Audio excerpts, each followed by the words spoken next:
What's so positive on losing your soulmate in a tragic accident 5 minutes from home? When we just arrived and settled together, he was only a present father for our little boy for 9 months. What's so effing positive?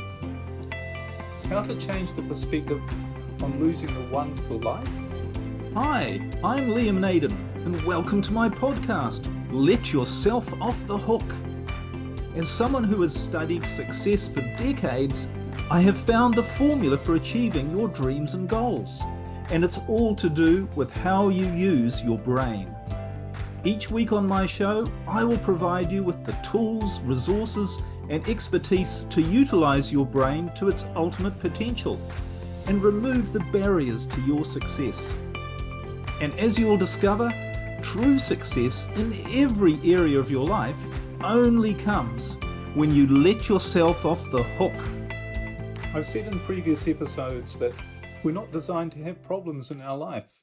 And in fact, our brain not only is there to prevent us from having problems, but to dealing with any problems that we do have that might show up in the most efficient and effective way so that we live our true biological purpose, which is being the best that we can be. But how do you deal with unexpected tragedies and the issues that come from that? The loss of a loved one unexpectedly. And what we're going to talk about in this podcast episode was really prompted by a message I received by email from a woman called Angela. Now, it's not her real name for privacy purposes, but she wrote to me, and I'm just going to read what she said. She said, "Liam, what's so positive on losing your soulmate in a tragic accident 5 minutes from home? When we just arrived and settled together, he was only a present father for our little boy for 9 months. What's so effing positive? How to change the perspective on losing the one for life? Yes, I see the good we had, but he got killed because someone was too lazy to check the blind spots before turning into another street. There's nothing positive. It simply sucks and killed part of me too. All we have left is suffering, grief, hard times. Your words might work on fixable problems, but losing someone, you can't fix that. They're gone forever." Yes, they are gone forever, Angela. I can't imagine. I can only try to imagine what you're feeling right now, what you're going through. And for you and anyone else like you who goes through this, the pain of grief, and we've all been through it at times, or if we haven't, losing a loved one, we are all going to go through it at some point. We know that there's a pain in our soul, in our heart, in our deepest inner being that is almost unbearable, that we can't get rid of. And there's an anger and a bitterness. Why did this happen to me? Why did this happen at all? If there's a loving God, why did God allow this to happen? It was so unnecessary. And of course, in the case of Angela, she's someone with her and her son who have their lives ahead of them, all their life ahead of them. And it seems to have just been taken away in some unkind or unfair act. But of course, you can ask these questions, but you don't get any answers back, do you? It just leaves that pain inside.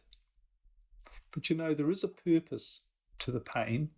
There is a purpose to the process. And in this episode, I want to explore some of the reasons and ideas and thoughts that might help anyone who's going through tragic loss, or anyone in the future who might experience it and can get some different perspectives.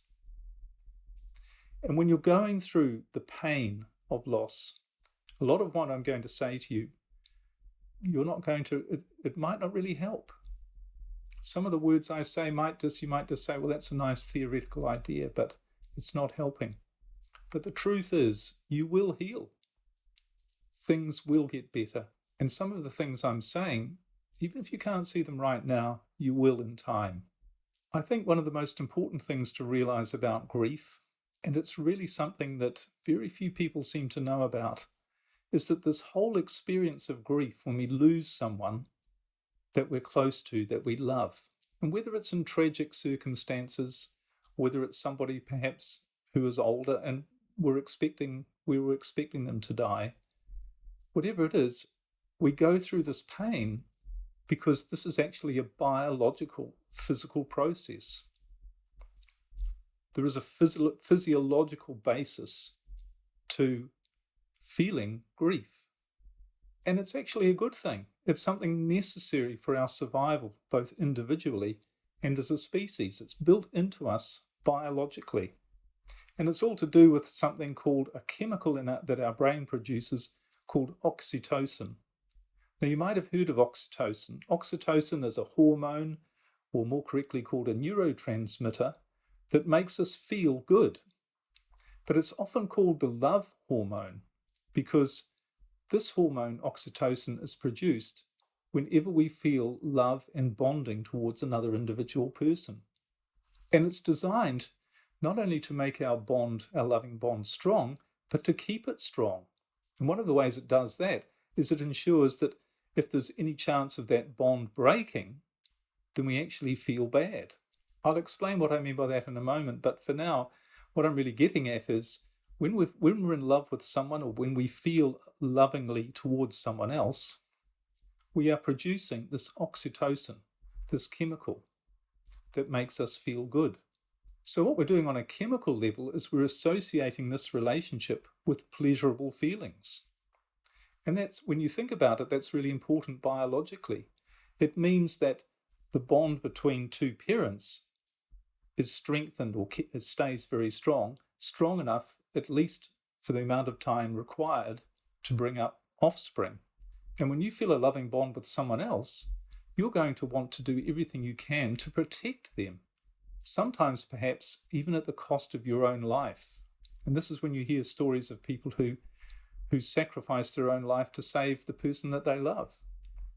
So this is all about biological survival. This is all about making that relationship, that bond, as strong as possible to ensure the survival not only of the two people involved, but perhaps offspring, children as well.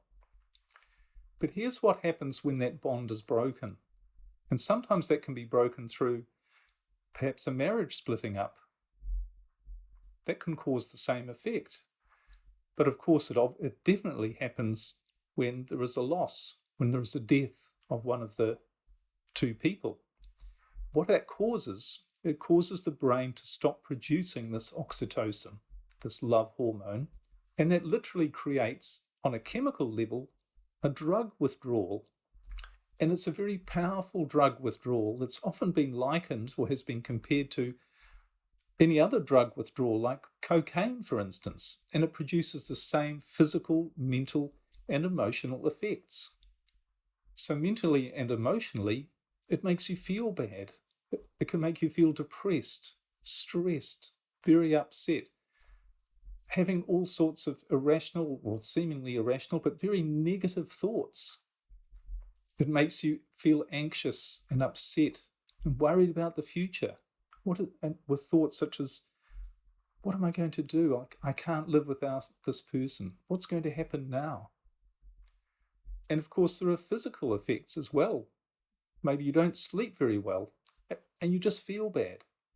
So all of these things, physical, mental, and emotional symptoms, they're symptoms of this oxytocin withdrawal, this withdrawal of this chemical, the withdrawal of the love hormone.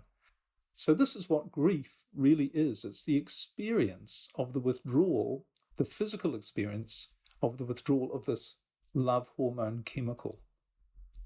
So when you realize that when you're in a state of grief, you are going to go through this. No amount of positive thinking or telling yourself that you shouldn't be thinking the way you are or feeling the way you are, that's not going to help. Because it's a physical process. You have to allow time.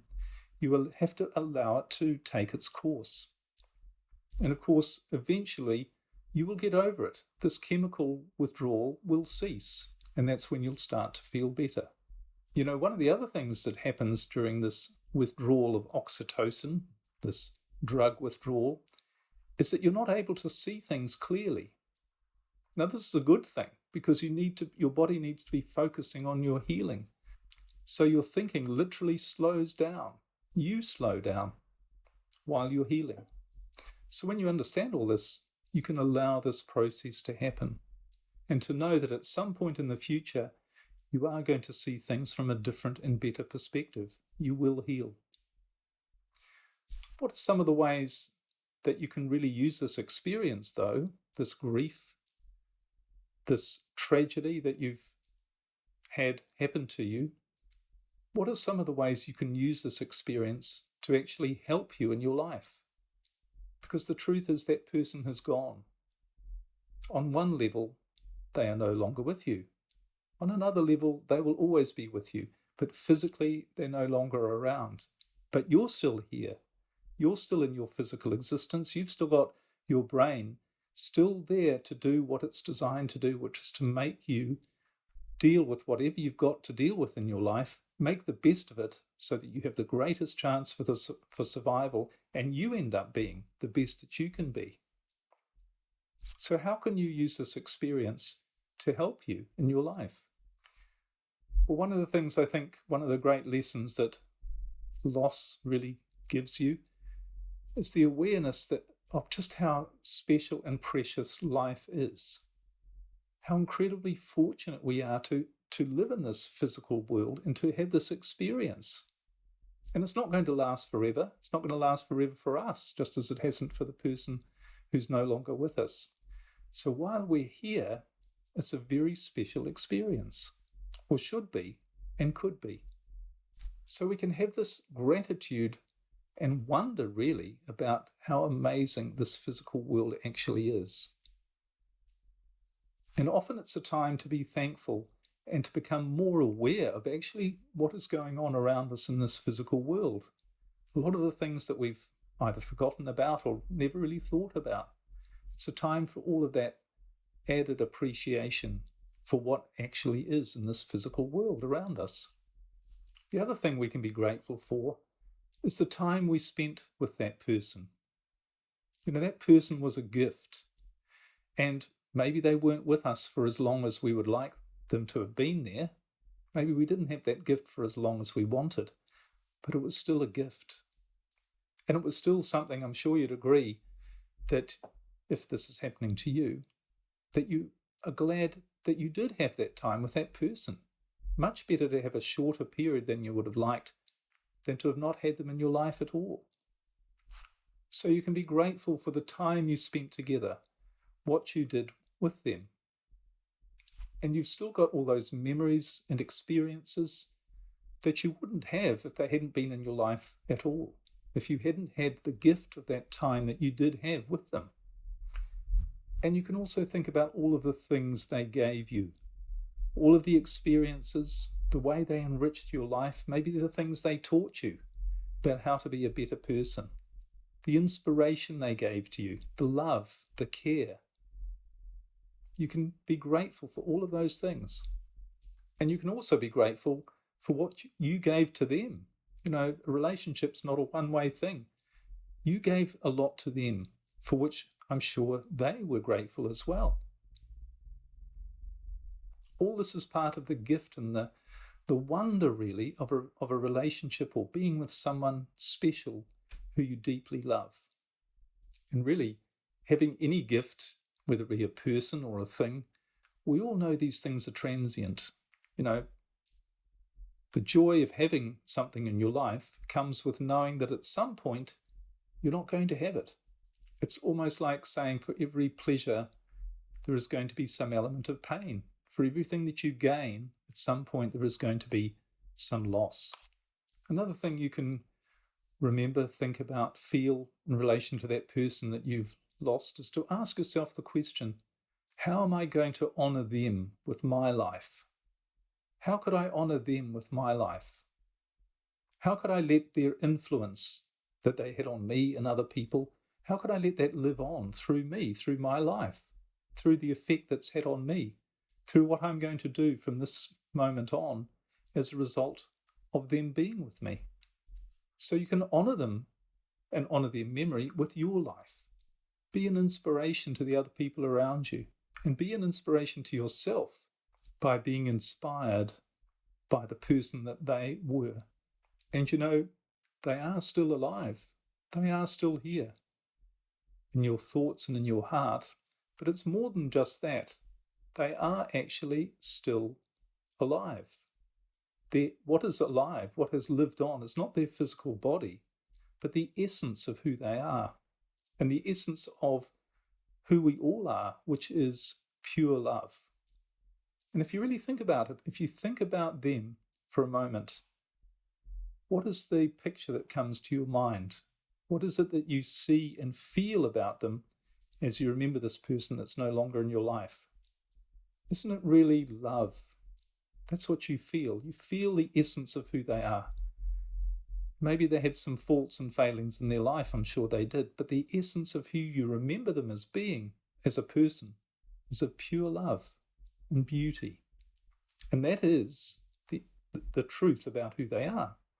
And you know, you can communicate with that essence at any time you like. You can literally talk to them, have conversations with them. The essence still exists, and it's still there for you. So coming back to what Angela went through, you know, the loss of her at a young age, with a young child, loss of her husband, for what seemed to be totally unfair reasons, an accident. I think it's helpful to know that through any tragedy, any loss, your brain is designed to make you grieve, because it doesn't want the people that you love in your life to die. It wants to make sure that it keeps those loving bonds going for as long as possible. That's biological survival. That's the purpose of these chemicals. So you're going to feel bad when you have that loss. That's biological. But you will heal. You will find meaning. You will find purpose in your life again. Because again, that's biological. That's natural as well. Your brain is putting you through this healing process, and then it will help you rebuild your life. And if you use the gift that you were given from your time with that other person, that love, that essence of who they are, that was the gift that was brought into your life, if you allow your brain to use that for you, it will show you the most beneficial way that that experience can enhance your life. So keep the gift of them, the gift of their presence, the gift of who they really are, the gift of all the wonderful memories that you shared, the gift of the way they made you a better person. Keep all of those with you as you move forward with your life, and allow that experience, as with every other experience, to be just a part of making you the best that you can be. This is Liam Naden signing off. Thanks for watching.